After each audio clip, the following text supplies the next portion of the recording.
Lake Tahoe is a pristine alpine lake known for its clarity. It's 1,645 feet deep at its deepest, second deepest lake in the United States. It is absolutely beautiful. It's got a cobalt color. It comes to a light blue, and then it contrasts with the beautiful sand or the rocks. When I come off of 80 onto 89, I roll down the window just to get the smell. Having come from the Midwest where the lakes were already greening, Lake Tahoe is just an extraordinary exception.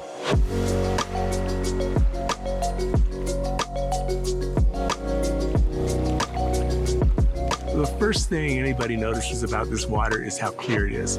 It is crystal clear. You can go out there and you can see there's a heart of rocks at the end of this pier that's down sometimes as much as 15 or 20 feet. It looks like it's right on near the surface. It's one of the clearest and most beautiful big lakes in the world. The alpine glow in the evenings was what we loved.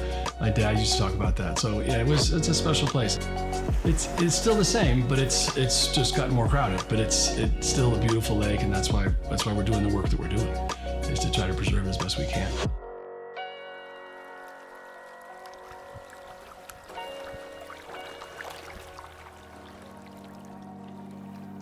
Tahoe has become an international destination for its beauty, for the recreational opportunities, and because it's accessible. And for all these reasons, Tahoe sees millions of visitors a year. There needs to be a balance between enjoying Tahoe and protecting it. Our job is to find that balance so that Tahoe isn't loved to death. What do we have now? 20 million a year, more than the top 3 national parks combined, which is crazy. And so he saw that and said that this lake's going to get, there's going to be a lot of wear and tear, and we need someone here to steward it and take care of it as best we can. In 1957, when the League to Save Lake Tahoe was formed, it was one of the first environmental organizations, not only in the region, but really in the country. So the League's founders were really innovative at the time. It was very novel to have a group get together and focus on protecting the environment. Tell us a little bit about your dad, because as the founder, he kind of got the whole show started. My dad was a very practical guy. He just, if there's something wrong, he tried to fix it. Whether it was at home, he never sort of sat still. And he saw the environmental movement as just too much wear and tear on Mother Nature. And so he applied himself and got involved in all these different organizations, or created these different organizations. In the 1950s, a development plan was approved by both the state of California and Nevada that detailed a long-term vision for Lake Tahoe. That would mean there would be a population of over 700,000 full-time living residents in Lake Tahoe. For perspective, currently there's only about 60,000 that live within the entire basin. The fact of the matter is they wanted to put a 4-lane highway down the West Shore and a bridge over Emerald Bay.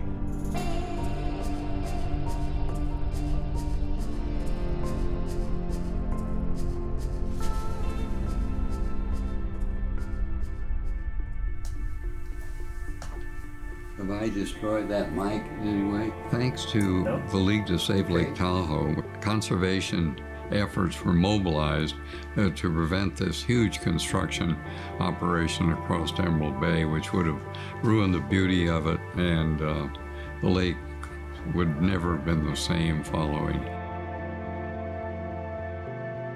The Olympics selected for Tahoe had a major impact on spreading the word that Tahoe was a beautiful place to visit. There was just a huge rush to accommodate the influx of visitors and athletes.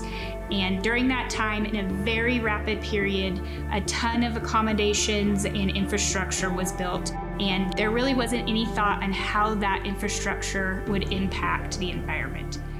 The brilliance of the Keep Tahoe Blue, which people could understand, it rolled the science down into how do we keep Tahoe from turning green would be another way of looking at it. One of, if not the most important thing the League does well, is use science to inform good policy and to identify the threats and then define good solutions. I think the vast majority of people come to Tahoe and they say this place is perfect. It's gorgeous. It's what's wrong with it? And then knowing what we know on being on the League, there are things wrong with it. Yeah, it's beautiful, but there's a lot of stuff going on here that you should know about. A beautiful, healthy Lake Tahoe is not a given. It's not something we can take for granted. One of our earliest wins was getting sewage that was being pumped into the lake in the 50s and before exported out of the Lake Tahoe basin. The nutrients coming from the sewage going into Lake Tahoe was the #1 cause of loss of clarity. Getting the Environmental Improvement Program enacted and also getting the Lake Tahoe Restoration Act moving was incredibly important for the preservation of Lake Tahoe. They provided the money and the planning to bring us solutions to many of the problems that were causing the lake to lose its clarity. The first Tahoe Summit was extraordinarily important for two reasons.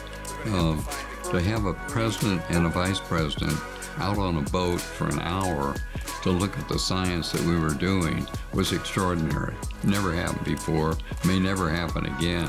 The League to Save Lake Tahoe was instrumental and successful by 2000 in passing the Lake Tahoe Restoration Act at the federal level, which brought federal funding to Tahoe to implement those important projects. $635 million is federal dollars as an investment on the lake.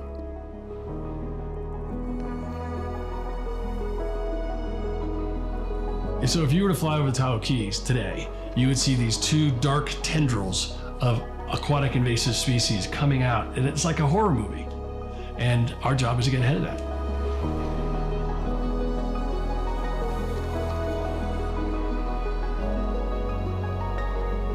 This is a big deal. If we can get rid of this, if we can contain it, it's going to be the biggest thing we can do for the lake, for the long term, for future generations.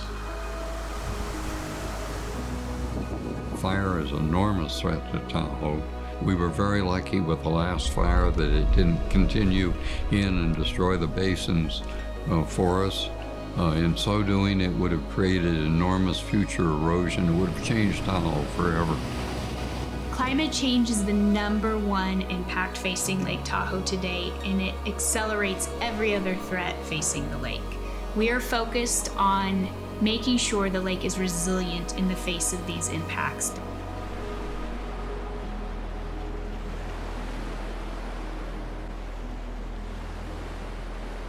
When people argue about what's best or not best for Lake Tahoe, the argument can always come back to what's going to keep Tahoe blue.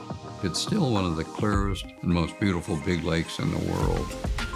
And what we did in the past is what we're going to have to do even more carefully in the future. We've got a lot to do, and a lot of it is just pure education and rolling with the punches as best we can. Hopefully what we're doing is getting 2 or 3 more generations started in caring for and being active in the preservation of Lake Tahoe. Our iconic slogan, Keep Tahoe Blue, is a rallying call. It's easy to understand, easy to remember, whether we stick it on a bumper sticker so that the world can see it. It's something that's simple, actionable, and memorable. The Keep Tahoe Blue slogan is all that needs to be said about what has to be done here at Lake Tahoe. People may have different ideas about how to preserve Lake Tahoe, but it all comes back to what are we going to do to keep Tahoe blue?